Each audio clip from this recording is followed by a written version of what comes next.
I'd like to thank Epson Photo Shelter, Pro Photo Daily, and American Photography for always being by our side.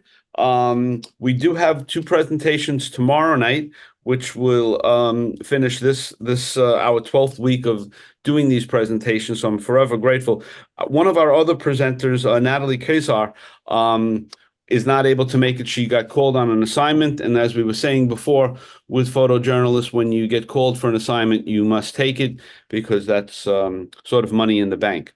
I could not be happier and more grateful to our speaker tonight, who's it's now 2 o'clock in the morning in Ukraine, who's presenting to us. So, Cheryl Korovayny, I'm sorry I crucified your name as I always do, as as I do all the time with the Ukrainian names. I thank you so much for coming. I thank you for being up in the middle of the night, and you share your screen and off we go. Frank, it's all right. I think it's a part of a game. Yes, Yeah. thank Okay. you. So yeah, thanks everyone who came at 2 a.m. Ukrainian time. It's a joke. It's your comfortable 7 p.m. And thanks for everyone who gonna watch it afterwards. And thanks for projections to have me again. And let's start. I guess uh, I'll just um, I'll just show. Um, Hold on. Yeah, I'll just show some of my recent work from Ukraine. And since we met last time, it was almost 2 years. But I decided I want to show something really, really recent. And if we have time, I'll probably dig some archives. But let Yeah, and me. give us a little bit of background, how long you've been there, what cities you've been in, so we have that as well. Okay, you see my screen, right? Yes, well, you're perfect. Yeah. Okay. No, actually, let me then not show it and talk a bit about my work. So yeah, I'm Ukrainian and I'm always in Ukraine, like 99% of the time, and I'm living in Kyiv, the capital of the country, but most of my work is on the eastern and southern Ukraine, where the front line is, and actions happening. And it's really wonderful actually that I need to travel like a big distance to the war, because like obviously in uh, April 2022, I could just photograph like consequences on the Russian occupation, like 30 kilometers or like 30 minutes driving from my house. So now it's a bit calmed down, as you probably all aware, at least in terms for the capital. And I'm working a lot in the eastern Ukrainian region of Donbass, Donetsk and Luhansk Oblast regions, where I'm from. So I'm spending like lots of time there, and it's it, sometimes it's what you can see, what you can think about war. It is just like war, soldiers, actions, artillery, medics, whatever. And I'm also trying to do more and more work in documenting life of civilians in frontline places, especially in the areas where Russians are advancing. And I'm gonna show you like places I photographed people like months ago, and now they are already under Russian occupation because Russians are slowly but steady advancing in eastern Ukraine. Uh, and what else? Yes, as I told you, something or an assignment, something I'm on my own projects. And here, actually, I'm gonna show a few stories which I haven't shown like to anyone, so it's gonna be kind of first time presentation. Okay, let me finally jump to photos. Firstly, I'll show you what it's all about, like in soldiers and what you can think about war photography it is. Okay, this is Yuri, a tank driver. He looks amazing and very tired. It's Bakhmut area, 93rd Brigade, very famous. and artillery work of the old Soviet-made howitzer, and it is one of the very few remaining villages in Luhansk region, which Russia claims they occupied totally, but there are still Ukrainian presence here, and there are it's all now Eastern Front, and there are like heavy battles on Eastern Front line, and this guy's looking for drones, and as you might know from news, drones, especially first point view FPV kamikaze drones, became a big threat for both sides of the conflict line, and it's a small caliber mortar working in Toretsk, also Donetsk region, and it's a throwback to the winter 2023-24, the Battle for Avdiivka. And this is I was in with the Wall Street Journal at that time, and we, because of security measures and also because it was really dangerous, we didn't go to the place itself, and you can see this winter landscape with a coke plant of Avdiivka, very like war famous place. Now Russians have it and advancing from that direction, unfortunately. And it's soldiers in the temporary like base, someone's house. Also winter, and it's a pretty recent thing. I guess it's March 2024, a months ago.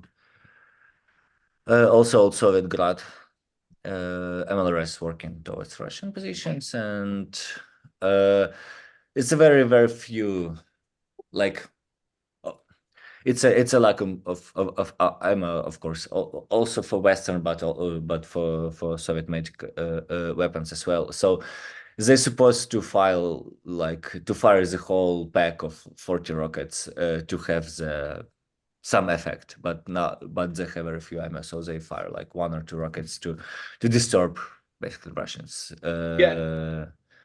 And can you feel the difference, in the military and in how they're feeling with getting all the aid has been approved from the United States? I mean, can you feel that? Do you speak to the soldiers? What's that means for their morale? Yeah, absolutely. So this time in winter, it felt bad for the whole country and for the soldiers. Like we had to leave Avdiivka. The aid wasn't approved. Like I'm talking about like December, and Yeah. obviously like our offensive in 2023 failed, and it was the first time I personally accepted that the war is like for a long time, because it was still a hope, like to get home by Christmas, as First World War soldiers hoped that the war going to be soon over. And morale was really bad at that time. Yeah. And front was like, it wasn't collapsing, but it was big, like And, there were problems. and Yeah, go ahead. when you say the morale is bad and it's sad, is that just with the soldiers or is that with the population as well? Was the whole society, was the whole Yeah. population, like myself, my bubble, soldiers I talk to, like what we read in news and so on, like on YouTube. Um, it was really like this point this winter when where's population understood that the war is for a long time and we will not have like the quick turn, let's say. And since then, for like this recent weeks, front line got stabilized a bit. New recruitments arrived to army, which also like helped a lot with rotation and soldiers who could get some rest finally. And also, of course, with the US aid, Now this is like quite a big relief, quite a big relief, and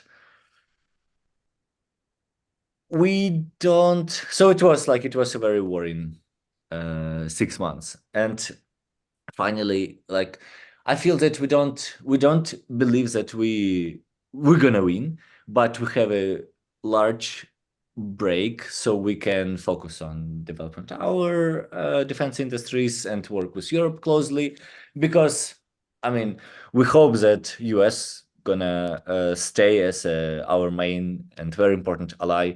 But you know what's going to happen with your elections, and where like I'm following U.S. politics. Like I'm watching Senate, Congress. It's a very weird and it's a very strange experience, and very like I'm getting so nervous. But I guess it's like it's an existential question for us whether you guys gonna stay. So I hope you guys gonna stay with us. Uh, and everyone gonna benefit from it. But anyway, now morale is better, and it's also spring. It's also like vitamin D from the sun. People feeling better. Anyway, yeah. And speaking about FPV drones, I was shooting this like tank man in break of their missions near the front line, like 5 kilometers, and at some point we got news on radio that like Russian FPV drone is flying somewhere around us, so we had to run to the basement. So this is like soldiers and we journalists waiting in some in some hole in ground basically until we need to wait for 10 minutes so Russian drone just like battery die or it gets away. And I mean we were journalists, we come, we spend some time and we go to our like comfortable and relatively safe hotels or houses, and those guys just experience this all the time. And FPV are really scary because they can see you obviously. So I had this experience and I didn't like it. And actually and since I was there like a month ago, Russians almost got this place, so they're advancing. And the last like little shoot for in this block, I just like a week ago photographed this evacuation bus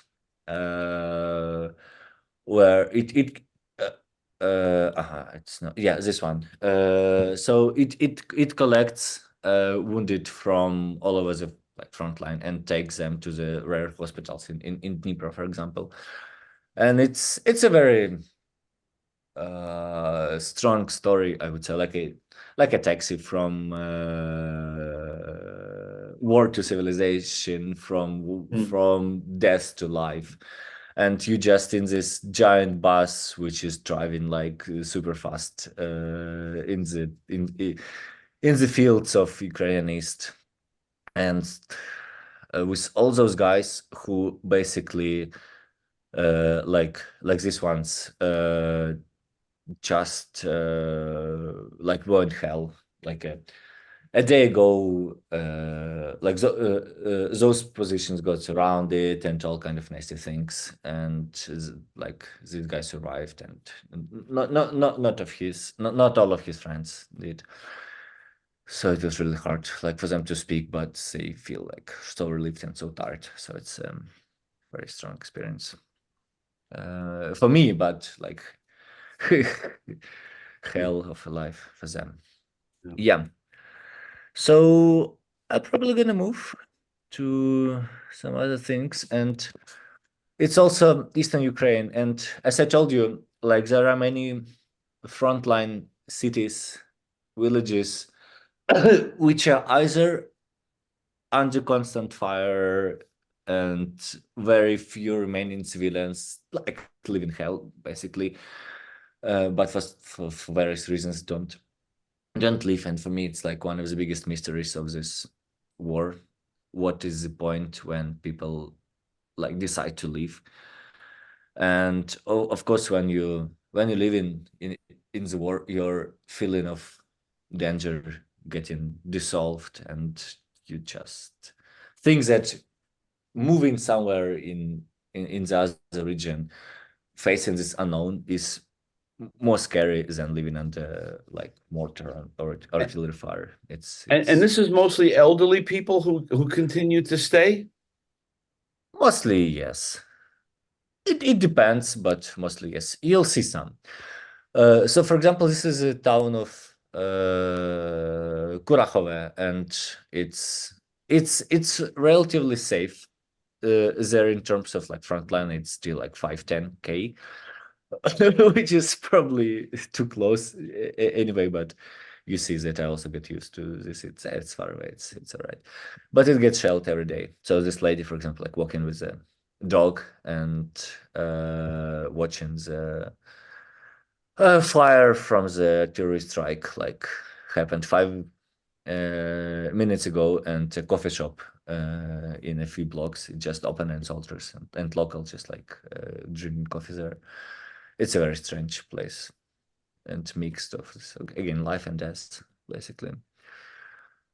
And this is Chasivyar, and Chasivyar is I would say the biggest battle for this summer, because it's a very strategic point in Donbass, and Russia, if Russia gets Chasivyar, it get like we're in big trouble, and they can go to Kramatorsk, Slaviansk, which is like one big agglomeration north of the region, or like Konstantinivka, which is another big city. So anyway, they still have this goal of uh, liberating all of Donbass region from Ukrainian Nazis, and this is the way to liberate. Of course, now they have another horrible weapon: this air bombs they can throw to our cities, to Ukrainian positions. So they liberate it while destroying it, and it says Chasiv Yar is Ukraine in Russian, actually, but it's true. So Yeah. hopefully it's gonna remain the same. So those buildings that were standing, they're still standing. It just that everyone left just out of Yeah. fear. Okay. Yes, because you just get like the front line is basically in the town. Mm.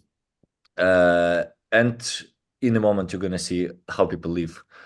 Not leave like going away. But this lady, I guess her name is Valentina. Yeah, Valentina. She's like 80, 85, and she's living there. She came to this tiny, like in a basement, Ukraine, like local government made a place where they can get some like food and electricity. So she came to get like a warm lunch, and then she's going back to her apartment. And I was like, why are you staying here? And she's like, oh, where I go? So she's not believing that like there is something good in the world, I guess. And I mean, it's And are understandable. you traveling by yourself? Are you with the army, with another photojournalist? You know, and do you feel an intimacy? This is from Jamie. You know, about how close you can get to these folks because you speak the language and everything else.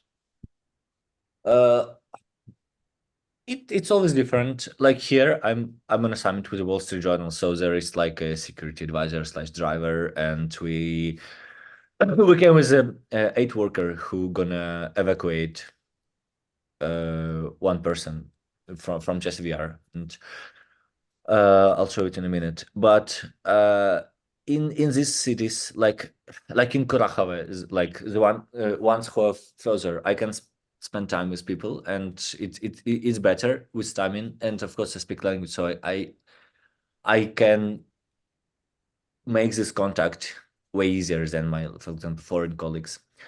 But in chess VR, for example, it's super dangerous. So you want to spend there like as little time as possible. So here, unfortunately, you literally like you jump in, you like speak a few words, do some pictures. If you have something with you, like some food or aid, you give, and you want to leave it as soon as possible, because like when the front line is like not 500, but like a few kilometers away, and it's again, FPV drones are like a big thing. So you know that like you go with a car or 2 cars, you are a target.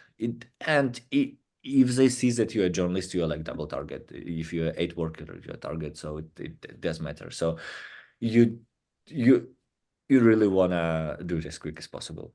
And you're being As spotted by drones.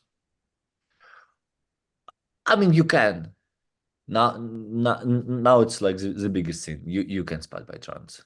Yeah. And with the previous with previous pictures with military, I travel with military, and sometimes we just like following with our car. Sometimes they take with their armored car, and they have this like good jammers, which can suppress Russians FPV drones, but it's no guarantee. Yeah, so if you work with military, you must. Uh, I mean, obviously, like they know about you. You have this like military organization issued by the Ministry of Defense and of Ukraine, and this is like the only thing you need to work, and then you negotiate and they take you somewhere. And with in places like Chasiv Yar or other like frontline places, you still can go there by yourself, but it's like really risky. And for, if you are further away, you can do whatever you want.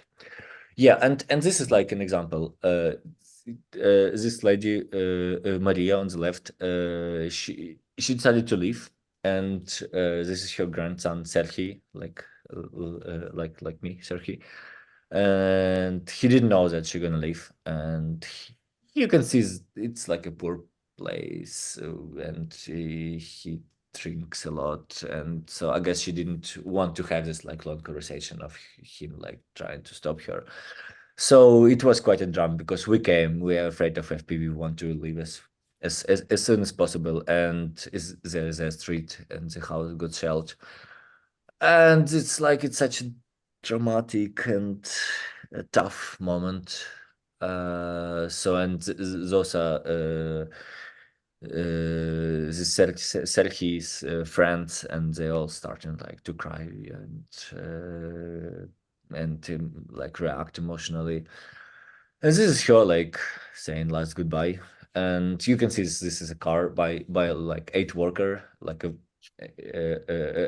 enthusiast who just like getting people out when he can, and she's living her like her house she built by herself and lived here for like dozens of years.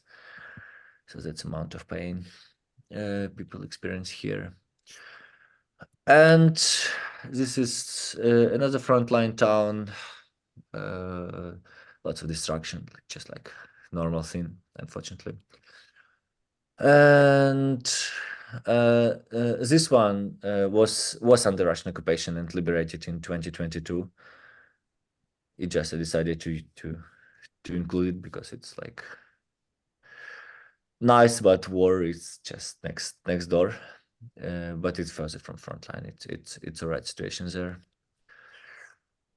And this one, last place I wanted to show you in this like chapter, it is Ocheretine, and Russians occupied it just like a few weeks ago, like a week ago. Now it's still like ongoing battle for it.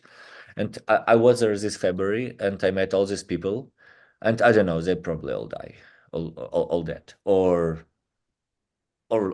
I hope they left, but now they can live like only probably towards Russian enemy lines, not enemy, but Russian lines. And there are a few stories when people just like got on their bikes and or tried to walk towards Ukraine. Like there is one guy, also like 8 years something. He biked for for a day basically with breaks to get to Russian position because Russian soldiers came to him, got his passport, Ukrainian passport, said like you're gonna be Russian citizen now, congratulations, and he just like fuck it, decided to leave. And I don't know what happened with these people, and it's very very hard because they were nice, but for some reason they decided to stay in the middle of the storm. Do Yeah, you this go back is to find some of these people? now I can't. Now Yeah. it's like under Russians. Occupation. Now it's like, yeah, it's let me very quickly show you how it looks on the map so you can understand it better. So this is a map called Deep State, and they're very accurate in tracking the front line. So this is, you can see, this is a place. Okay. And this is Russian advance Mhm. for like for past week or something. So And I would, yeah, go this ahead. is updated daily.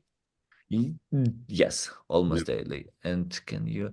Yeah, I'll not explore it now, but Deep State, it's a very good. It's like not government. It's just also enthusiasts running it, but it's very Right. accurate. So I would like when I can, I go back to places like this, but it's I hope when I come back, people like gonna leave and I don't meet anyone. And this is a story actually when I can go back and do it. Yeah, I guess we still have time. Yeah, you're good. I did this winter, and I want to show it because it's something different. It's slower and more intimate.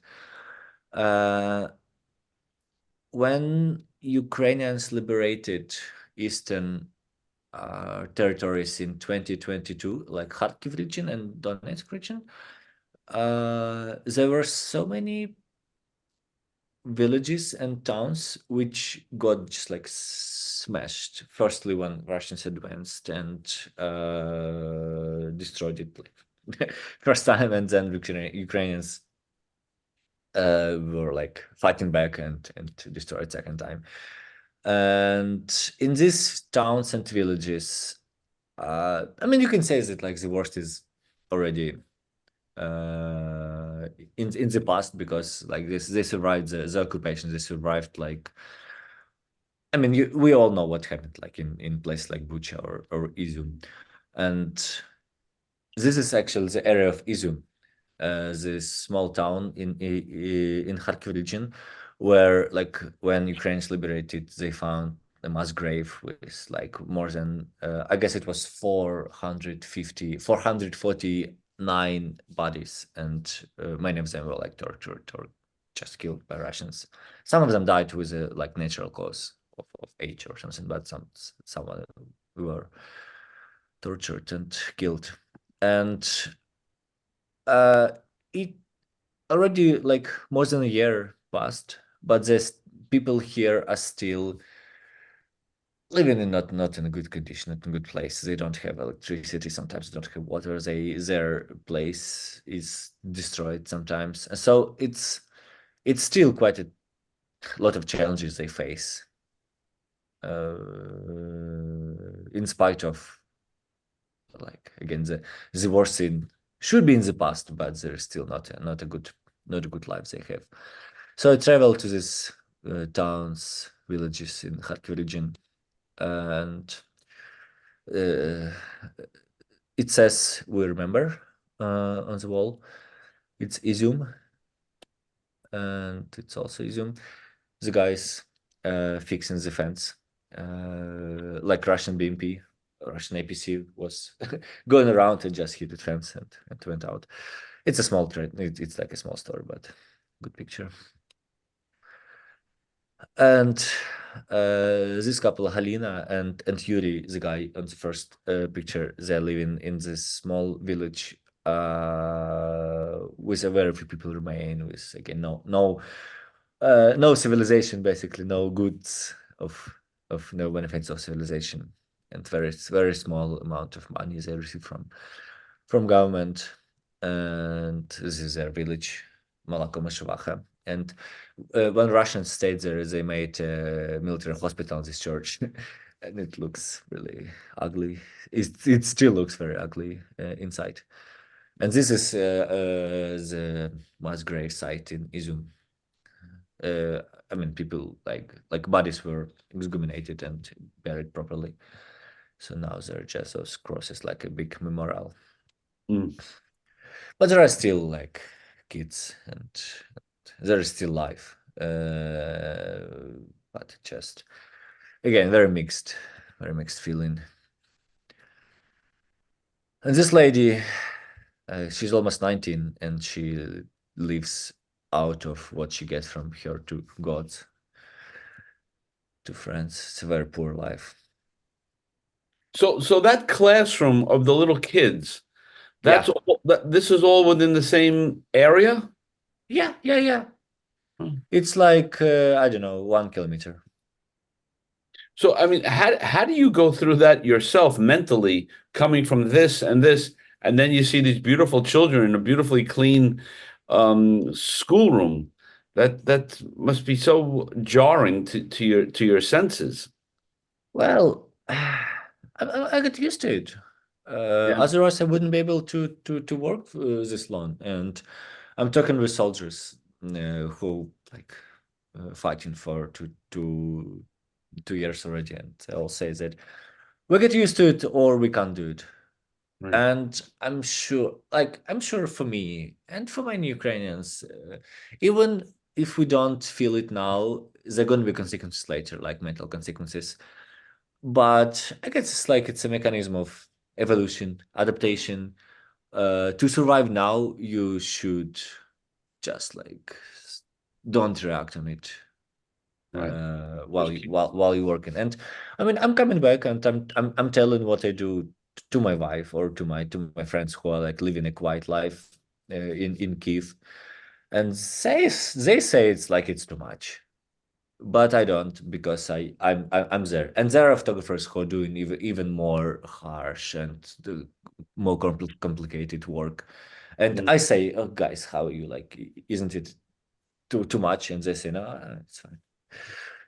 And there are guys who just like got used to this adrenaline and go into like assaults with people, with soldiers on the front line. I mean, photographers or videographers, and right, they also say it's completely fine.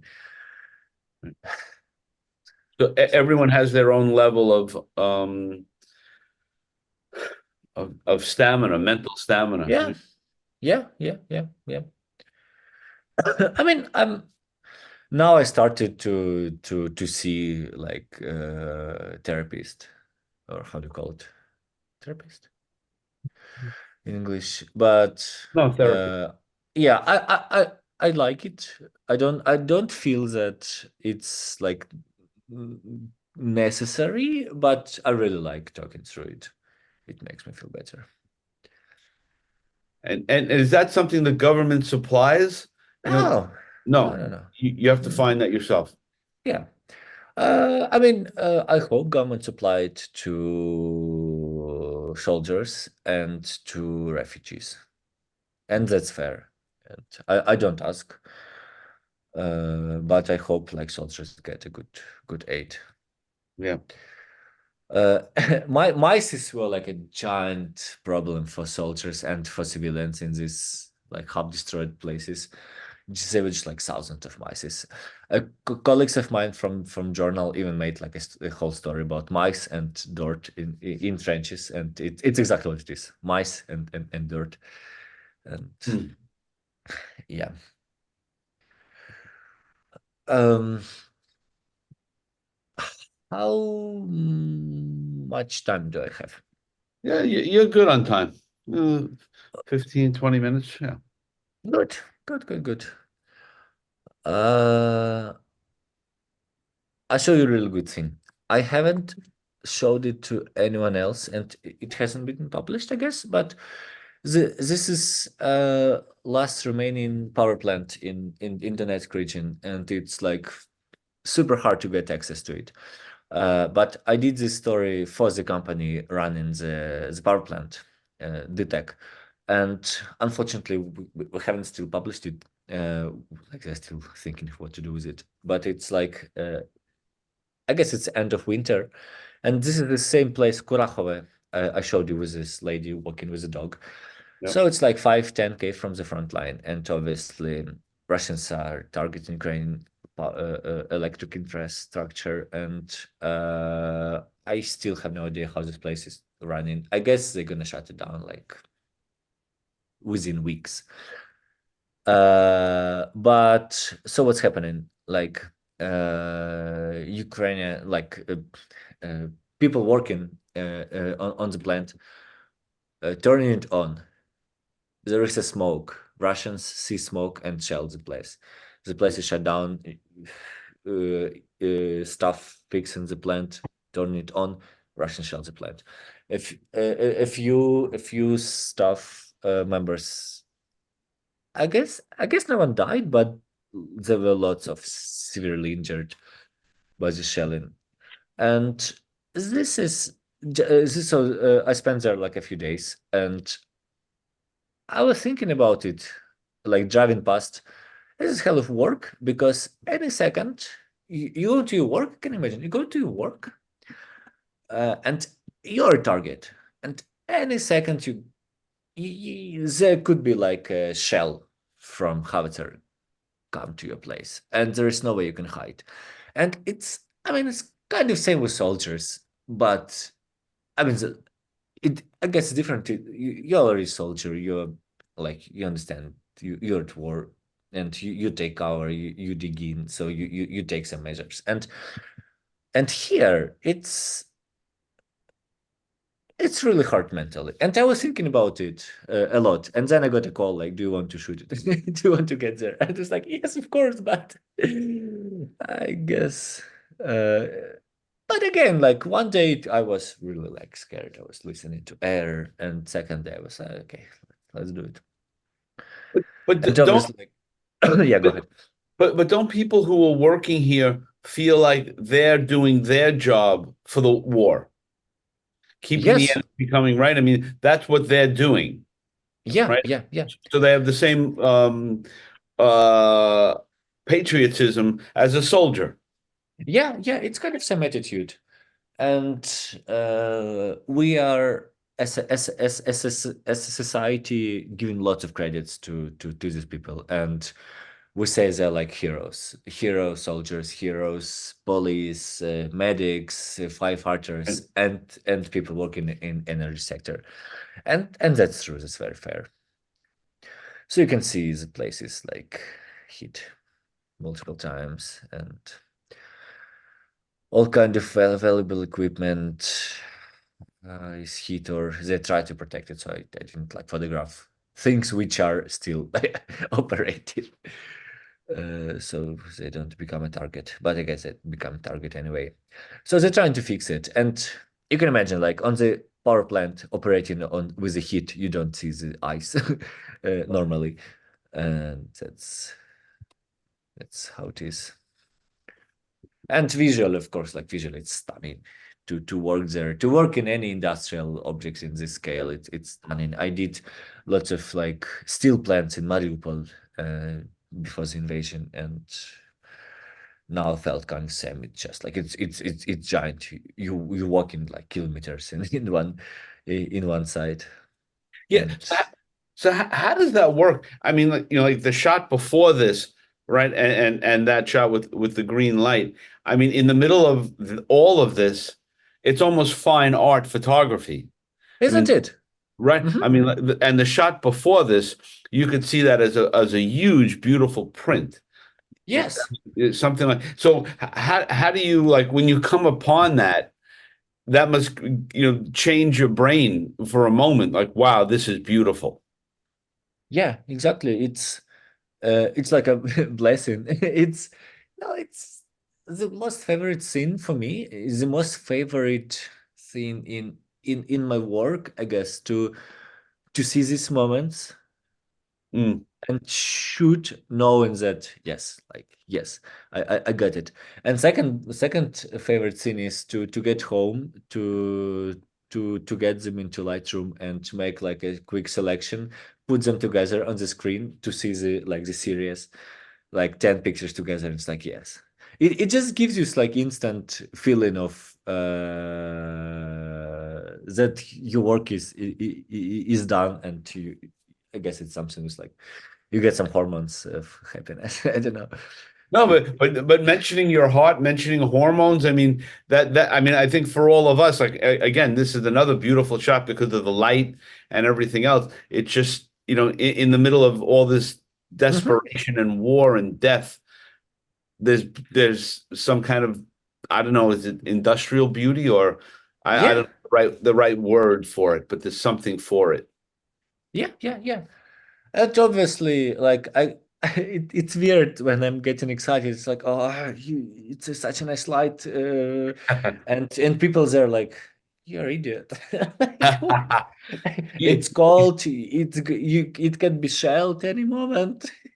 It's an interesting thing, this little conversation, because over the 2.5 years that we've been doing these projections, every once in a while somebody shows an image like these images here that are really beautiful. The light is hitting it in a certain way, or a bird is flying by. I think Carol had a great, and Paula had some, just beautiful. Like, I mean, these shots just become more. If you just did a show of beautiful fine art work in a war situation, could be really interesting, actually. Yeah, I mean, Yeah, yeah, yeah, all these yeah. shots. I mean, look at this light. It's Yeah. like it's warm. It's a cold light, but it's a cold light because of the holes in the wall, because of the shelling. But it's beautiful, and Mm, and about fine art. I guess for me now it's not the time. yeah, yeah. Like, and it's out of context. But I know people do it, and it's also fine. I guess it's with my brain. I like I mean, now it's time for like harsh work. yeah, but it's also therapeutic for you, I would imagine, on some level. Yeah, yeah, of course. I mean, look at this. Yeah, Warm, cold, it has everything. But it's also like very deadly. yeah. Yeah, that's the paradox I'm living in. Uh let I guess we have time for one more or two more stories. Okay, let me show you quickly two recent small stories I did. Okay. One is very simple, from Chernobyl, because we are the country who has a nuclear disaster and the war. And I did this for Spiegel, and it's also like first time I'm showing it. It's gonna be published, I guess next week. So just like nice small story about what's going on in Chernobyl, and it's a museum in Kiev, but we obviously went to the place. This guy worked in the reactor. The day after it got exploded, he was like an operator of the control room, and he so it was super interesting. And I missed it because I used to go to Chernobyl every year, and this is a place, the reactor itself. But no one was interested in Chernobyl anymore. Yeah. So I was happy that Spiegel approached me, and the place was also occupied by Russians, and it was very scary. That like it's gonna be something gonna happen in Chernobyl, but the Russians still control the Zaporizhia nuclear power plant, which is like very scary. And this is kind of funny thing because it's one of the most radioactive places on Earth. This forest calls like red forest, and it still contains lots of radiation, and that's Russian positions. They digged in here because they used maps from the uh, before the disaster, and we like I was led to spend like 3 minutes there, and Russians were living there for almost months. Feel good thinking about it. Um, so it's our guide Oh, okay. and Pripyat. Obviously, nothing new in it. It's just a good old story. Pripyat city, and those are people who decided to live there in spite of of radiation, and they all love this place. They all say, "Oh, it's like the best air, the best fishing possibilities in town, no one bothers you, so they love it. This is Lubov. This guy's Yevgen. He's really old, but very, very energetic. And and this guy, for example, he like few hours ago he was inside the reactor taking samples, and we're like, oh my god, it's so cool, it's so dangerous. And he's like, no. And I'm thinking about like myself going to this frontline places, and then people like, oh my god, it's dangerous. I mean, no, it's you get used to it. Hmm. It's a work, and that's a beautiful light. For Valentina, who is also a self-settler in Chernobyl zone. So this is the second most recent story, and the story I just finished to do is this. So this is the city of Kharkiv, and you also might see it in the news. It's the second largest city, still second largest city in Ukraine on the east of the country. And the problem of Kharkiv is it's 30 kilometers from Russian border. So it's so close. And obviously it's like a big target. And Russians tried to occupy it in 2022, but they failed.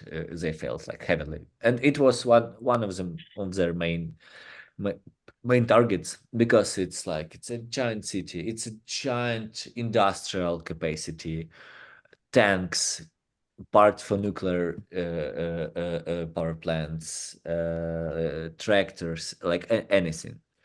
And it's also big symbolic meaning, because it was like a capital of the Soviet Ukrainian Republic. It had like lots of things with this like from Soviet culture.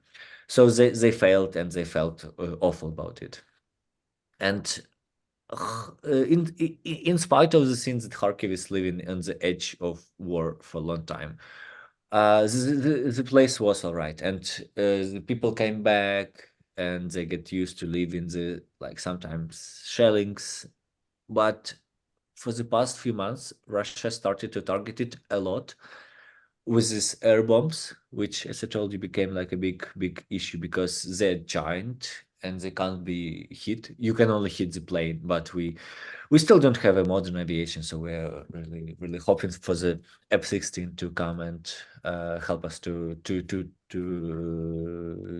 hit Russian planes, to stop this constant bombing of frontline positions, and for rare cities like Kharkiv. So they shelled air bombs, they shelled ballistic missiles, like every day. I was there for like 3 or 4 days, and every day it was an attack.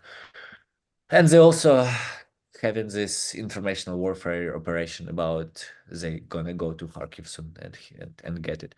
So their strategy is to scare people and force people to leave, and have these images of people living in columns of cars, traffic jams, like people panicking. And for some reason, I also have no idea. People don't. People don't leave, and people like living a life amid this horror, as if it's their way to say like, fuck you, Russia. They they're really, at least those I talk to, they're very proud of being in Kharkiv in the war, and like we're gonna live life in spite of everything. So you're gonna see what I mean. And Russia also targeted all power plants in the city. So now they have partial blackouts. Thing we had last winter. Now it's all right in most of the country, but in Kharkiv they're like, you also live in darkness. And so this is a play in the basement, a play about teens in Bucha, and it was also very strange, because I don't know, are we ready to talk about? Are we ready to see plays about Bucha in Kharkiv, in the middle of the scene? But it was very powerful. And Zoo is working. It's like a funny place with Great. leopards. And just like a few kilometers away, the air bomb landed in the middle of a day. Luckily, it was in the woods next to the houses, so the guys collecting pieces of the thing. And this girl with the dog nearly missed the death because the fragment just hit the wall above her in her room. And those are parts of the air bomb itself.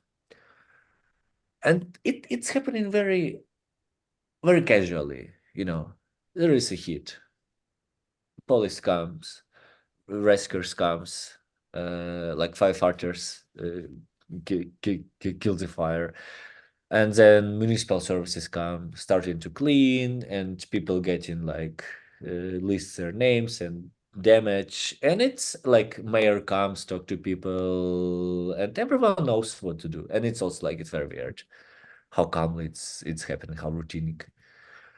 And this is as TV tower. This is the best, this is like a better view uh, to the scale. So it's like a giant thing. I guess is the highest. And Russian rock cruise missile just hit it, cut it in two. And I came there like an hour ago, and I can imagine half of this giant TV tower fell into the wood, into forest nearby, and just like local kid with a mom was like walking there, and he was like, "Hey, mom, look at me! I'm on the TV tower," and I was like, "Are you guys okay?" And they're like, "Yeah, we saw it on you, like we heard it, we saw it on you, so we decided to take a look." Mhm. And So like that other shot with the tulips, you're really trying to make something out of that shot.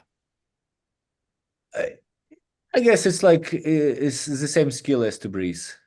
Yeah. You are there, so you try to like, and it's also like often I must work in the very short time in, for example, in the front line place or with soldiers when it's dangerous, or here when I was kicked by police out. So I was like walking by and saw the two tulips and it's like, okay, last, like, yeah, I'm leaving. Uh, this is advantage in these circumstances to be able to work quickly, but I also afraid that I'm forgetting how to take time and spend time with people and Mm. like breathe away. I'll have to learn how to do it again. Yeah, but you have a lot of self-awareness, which is I would assume very beneficial to what you're going through as you continue to cover war. What do you mean?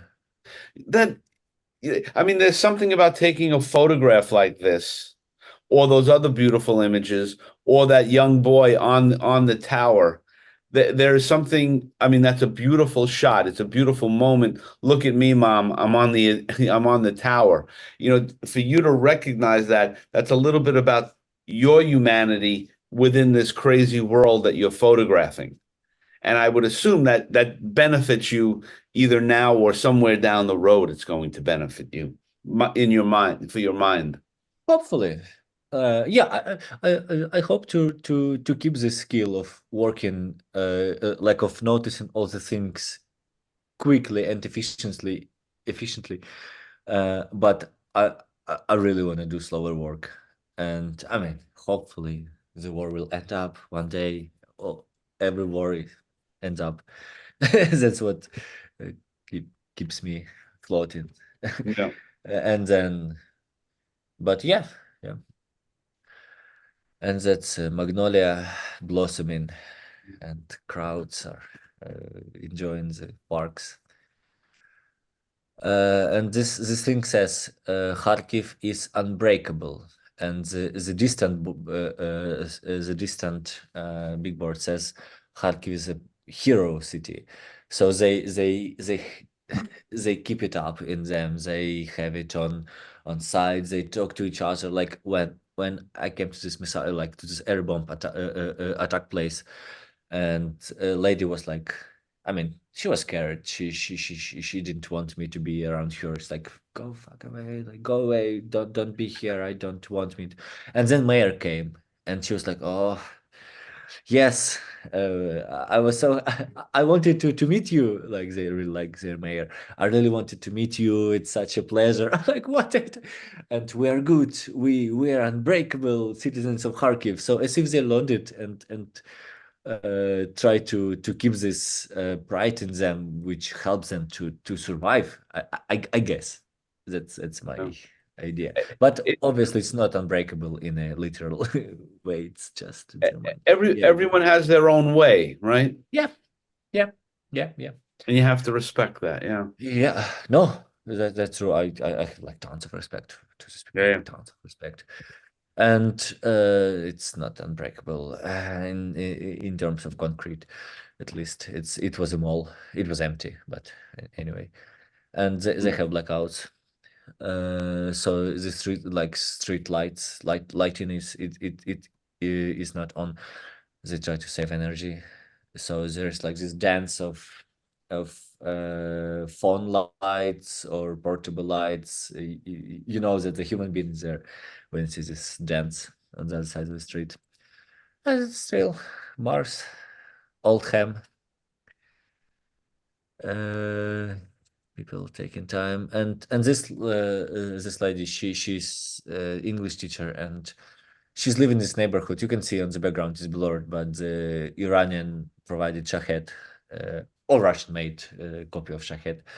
Kamikaze drone hit this building, and she's doing this. She's organizing this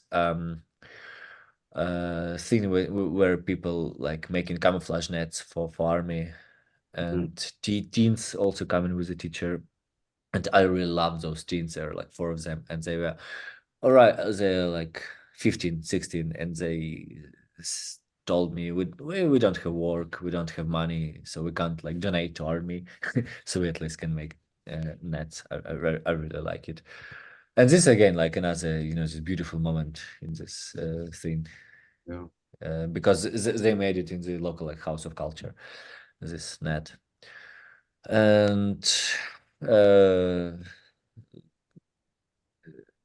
like small big productions are still working somehow with solar panels and portable batteries, and people drinking like an amazing coffee in an amazing coffee shops. You can get it like in New York City or I Wow. don't know, in Berlin, whenever. And you see this wooden pallet because the place was hit by ballistic missile this winter, and like next time, next day they reopened, and another ballistic missile attack.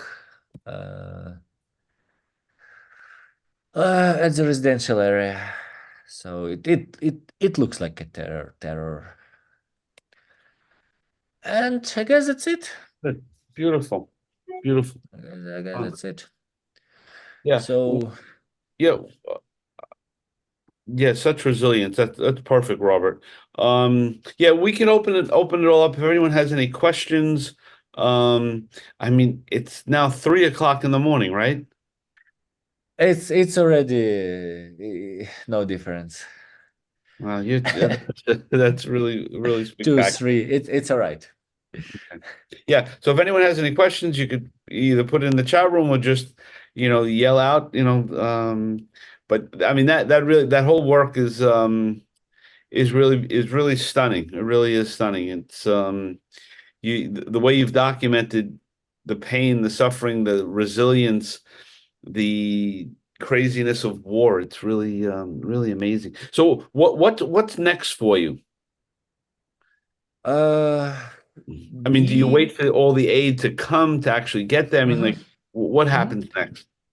So next for me is being a Ukrainian photojournalist in the war until the war is end, or until I will have to go to army, which is also possible.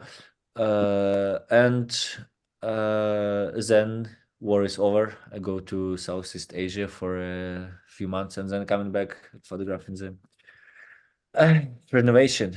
But it's Hmm. a long distance plans. Boy, we'd love to hear Well, that word renovation. That's a good word. The rebuild. hopefully. Yeah. So what's next? I see the questions about money from US and what's going to happen. And of course, I'm not a military expert, but I'm reading a lot and I'm talking a lot. So I assume that um, we lost a big time with this break with the Congress because every month Russia is like every month we're weak. Russia is gearing up, advancing, collecting people, collecting money, selling oil. For some reasons, they can still sell oil. So we lost lots of time because if we continue pushing, even after like summer counteroffensive in 2023, without this break from the US aid, I guess we're going to be in a much better place. But anyway, we gave them half a year to regroup, and now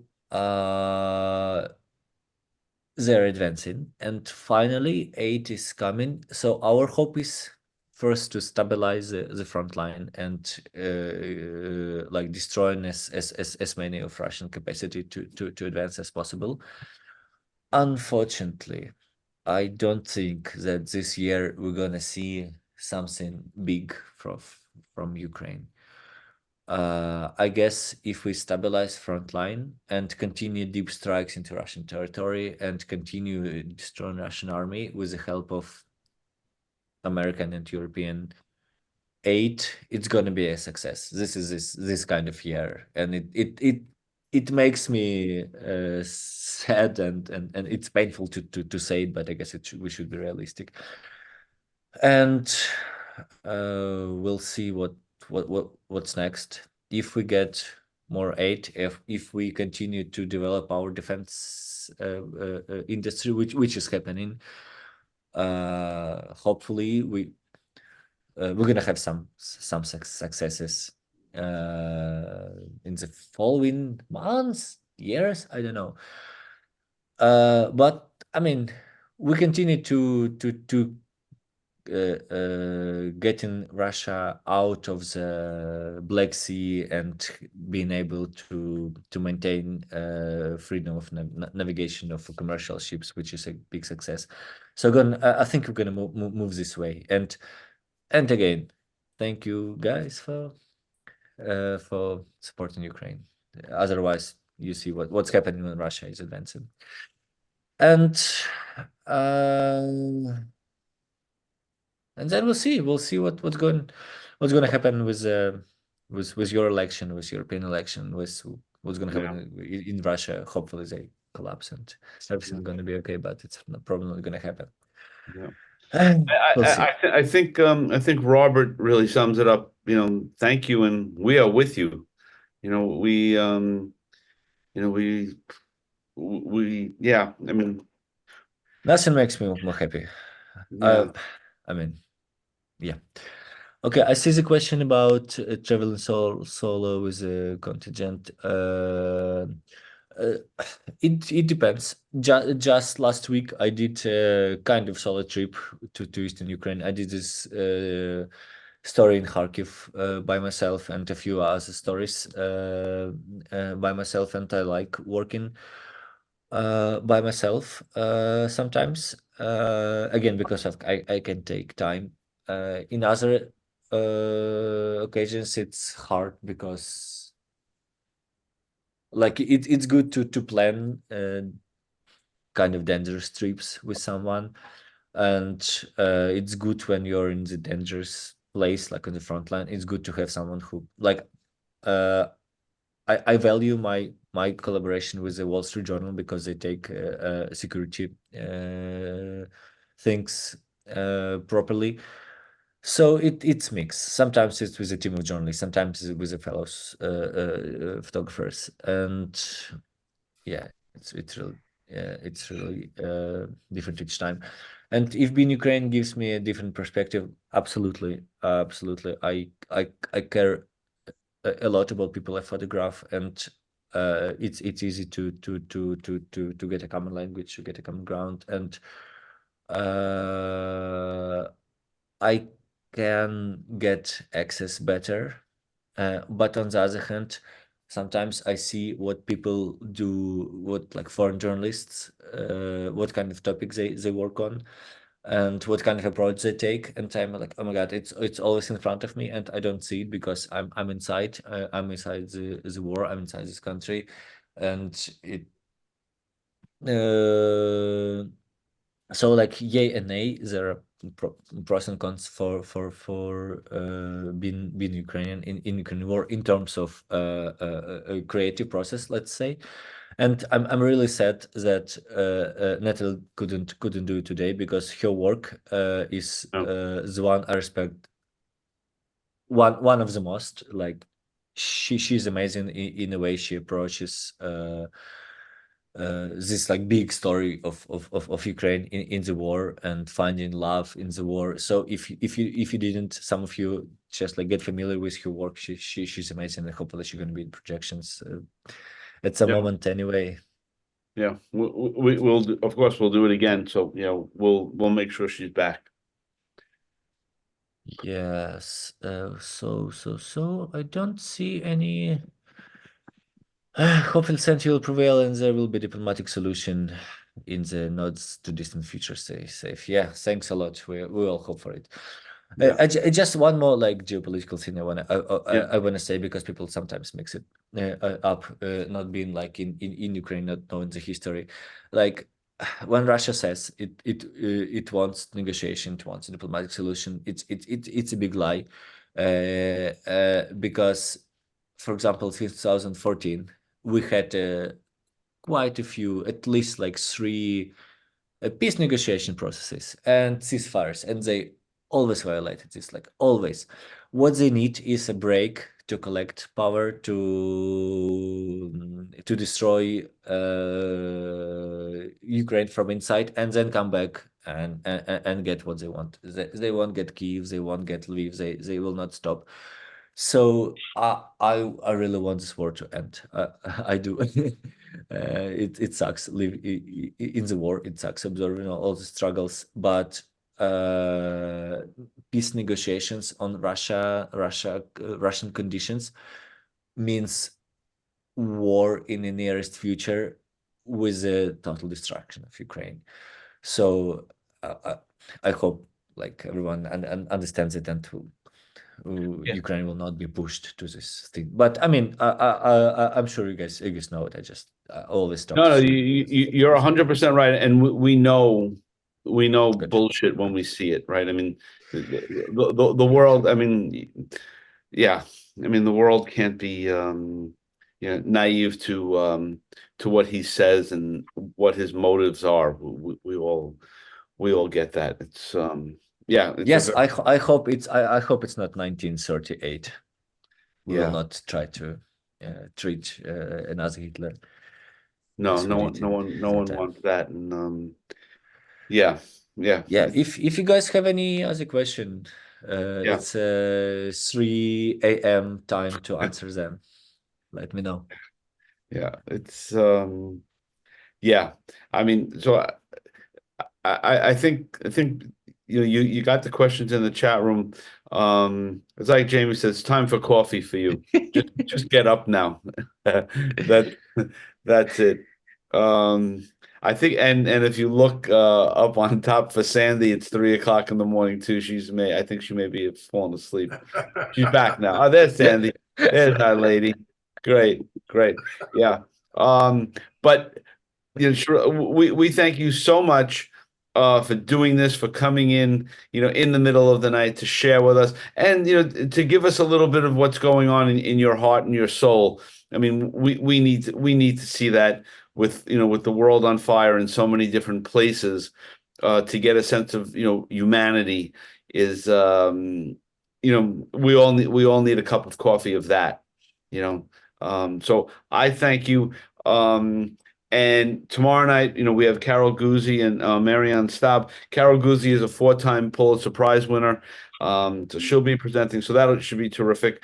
But I again, Cheryl, I give you the last word, and I thank you so much for coming in and doing this. So, send us off for the evening. Um, well, um, I don't know. I just want to thank you again for Okay. caring for Ukraine, caring for all kind of conflicts, and we all hope it's going to be resolved soon. Israel Gaza will be resolved Yeah. in a good way. Ukraine, and thanks for caring about the good photography, for organizing, for you, Frank, especially for coming to see it live. I guess it's a very powerful medium. Now I believe in photography as I never did. When I see how it can change the course of the whole war, the understanding of the world about what's happening, like especially in my country, because I know how it works. So thanks for doing it, and have a great evening. Yes, you too. We're in touch. Again, we thank you and we pray for your safety. Be Bye safe, bye. all. Be safe, Ciao. all.